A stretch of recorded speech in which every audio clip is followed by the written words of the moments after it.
Welcome to the ACC Panic Room alongside Lauren Brownlow. I'm Joe Ovies.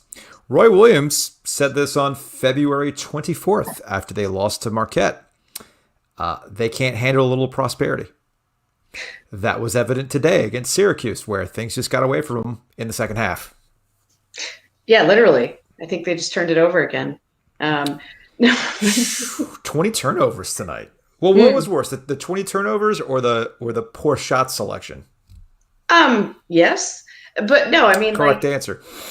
the thing is, I think it's 60 turnovers in the last three games, leading to 72 points. That's real bad, guys. You can't Yeah. do that. And I mean, it's just, yeah. I mean, it's explicable in how inexplicable it feels at times because it'd be one thing if there were kind of a consistent pattern to the turnovers. I think they do get a tendency to get called for offensive fouls. I think Roy mentioned, because he's been asking them to move more on offense, he mentioned, okay, well, if your teammates aren't moving, you still don't dribble into three guys. And Yeah. I mean, yeah, it's just the kinds of mistakes. We haven't seen quite as many passes to non-existent teammates, but those still happen. And it's the types of mistakes you can't be making now. It's the types of mistakes that you should have cleaned up a while ago. And it seems like, I know Roy was saying they put a lot of work into fixing the free throw issue. It's definitely become less of an issue. Well, they But paid off against Florida State, but they were at what? At a 60% clip tonight. So, I I mean, the mean, to only be fair, that's an improvement with some of the games they've had recently. fair. No. That's a fair assessment. I was just kind of looking at what they did in the Florida State Yeah, game, yeah. which was crucial to how they actually won that game. I mean, look, the cool kids do point out that March is Free Throw Awareness Month. Yes. You got to make your free throws.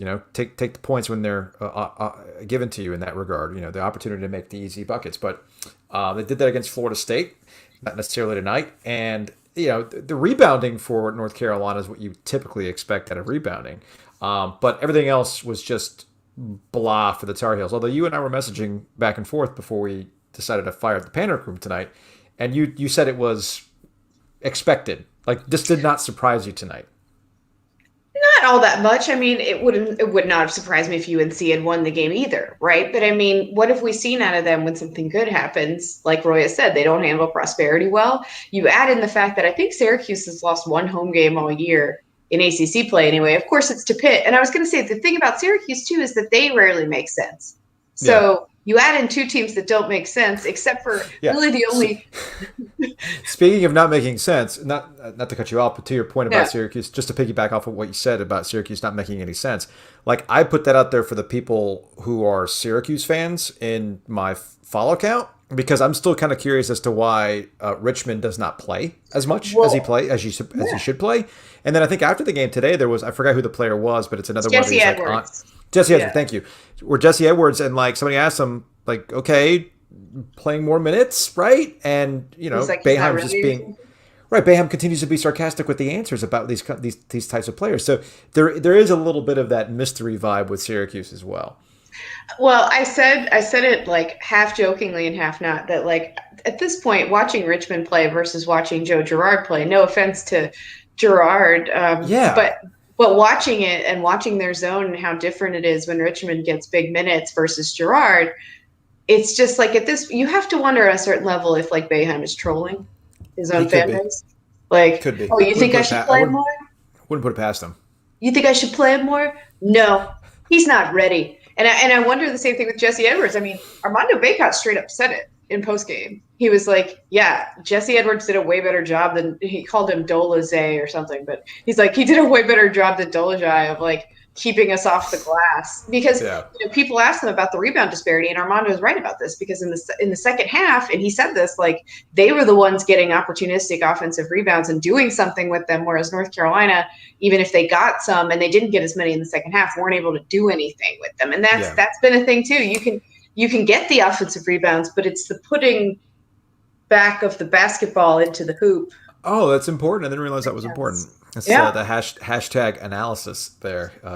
Scoring is very important to a basketball This is game. No, I that's know. the funniest thing is like Armando Bacot. He's very fun to get in post game sometimes because he just breaks it down very simply. He's like, Yeah. we couldn't hit shots. That takes away from our inside game, and threes are more than twos. Like, you know, To North Carolina's credit, they have managed to fight through this inconsistency to put themselves in position to make the NCAA tournament. Okay. Mm-hmm. We also know that this particular group of freshman guards kind of comes and goes with the game in, game out nature of it. And the consistency in these losses, going back to the Marquette game too, is that RJ and Caleb Love are not consistently good night in, night out. Tonight was one of those nights where they just were not good.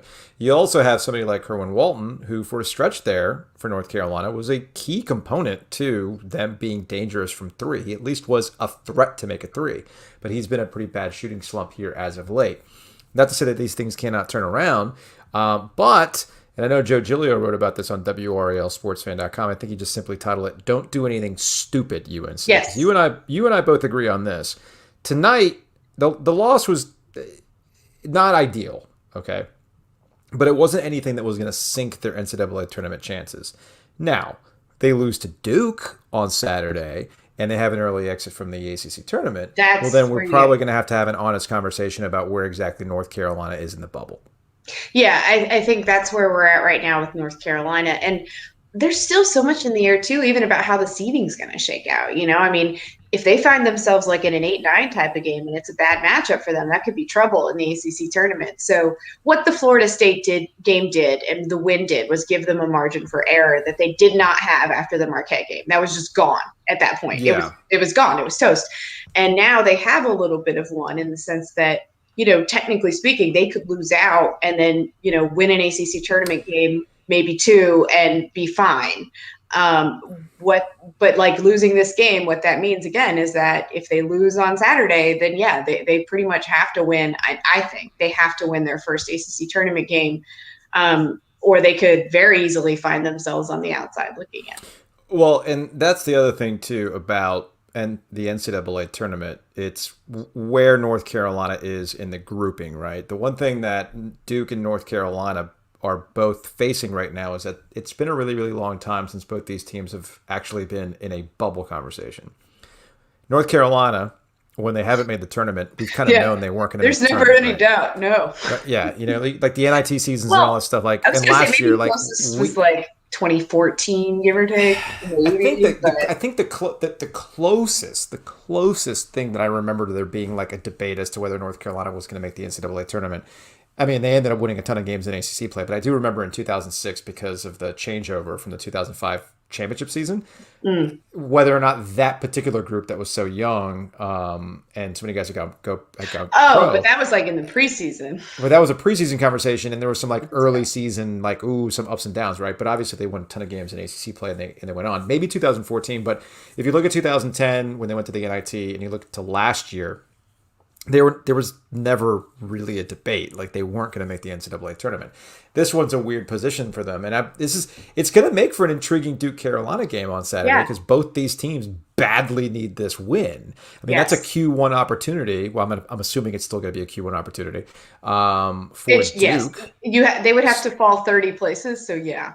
Yeah, and I guess losing to Syracuse isn't that bad. But the other thing too is that when you find yourself in the same grouping, and again, I know Giglio's written about this a lot.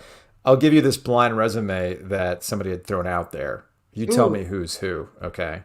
I might already know, but we'll see. You might already know, but this is within the ACC. But I thought this was interesting, so I'll bring it up. Team 1 is 40 in net, 9-6 in the ACC, 2-6 versus Quad 1, 4-0 versus Quad 2, 3-5 on the road. Team 2 is 41 in net, 9-6 in the ACC as well, 2-7 versus Quad 1, 5-1 versus Quad 2, 3-7 on the road. Which team is which? Carolina's the second one. Carolina's the second one. The first one's Georgia Tech. Yeah, and Georgia Tech was in the field as of today, just like Carolina. So like, yeah, and that's where like it's one of those things. I think there was a Georgia Tech fan who watched the Panic Room earlier was like, "What do you mean?" Like, I think the way it came across, the way I was talking about Georgia Tech, is a subtle reminder that this is not the typical Georgia Tech team that you associate, right? Oh no, this is a quad. Like Duke gets 2 quad 1 opportunities left. Like this is like this game for Duke at Georgia Tech is an important game for the Blue Devils. And I'll say this too, like we were talking about must wins and whatever, and like how this changes Duke Carolina's calculus, but like Duke has to win tomorrow. Otherwise, I don't know that I would say it's not a conversation, but I don't think it's really that much of a conversation at that point because I think Duke still has just one quad one win at this point. I need to break out my Bart Torvik. Yeah, I think Carolina. I closed my Bart Torvik. Anyway. Yeah, Carolina or Duke has like one quad one win. Carolina has two, and I think they pretty solidly have two at this point. Like, I don't think they're going to lose. Right. I don't think they're going to lose one. Well, they're not going to lose either one. So it's like, at this point, Duke, like, if they're going to be in the same grouping as Julio's sort of referring to, and they get a split, each winning on each other's home court, hypothetically speaking, I don't know that it's going to be, Duke might need a little more, and I think Carolina does have a little more on its resume at this point than Duke does. So. We talked to Jerry Palm earlier today on the show, and Jerry Palm from CBSSports.com, who's been doing bracketology for forever. And I asked him straight up, like, as of today, where is Duke? Are they in the NCAA tournament or not? And he put him at like the number 2 on the NCAA's U up list.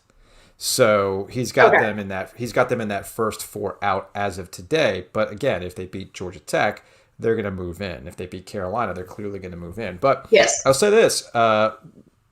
We'll close on this. Is it traditionally going to be a classic Duke North Carolina game? These 2 teams in the top 25, with like big time seeding on the line, or like a potential regular season on the line in the ACC? No. But the interesting wrinkle is going to be that both these teams need this win badly to help bolster their NCAA tournament resume. That's unique. That is unique. Yeah. Typically, we see NC State versus Clemson or something like that. Like this, these 2 teams need the win to jump over each other. We rarely see that with Duke and North Carolina. I know, and I mean, I was gonna say, like, to be fair, I don't know that this is as much of a conversation if Duke loses on Tuesday, and it's absolutely at stake in that game. Because Georgia Tech needs it, and Duke certainly does too. But you can say a lot of things about Duke and Carolina this season, most of them fair, but you can't say that their 2 games against each other have been without consequence, because they certainly have had plenty of on the line, more so than we're used to seeing, I think, besides like an ACC regular season title, potentially, whatever that means to you in your heart. Do what's ever in your heart. Exactly. That's the important part. That's the takeaway. Let's go wrap it up for this edition of the ACC Panic Room. We'll see if Duke does anything silly tomorrow.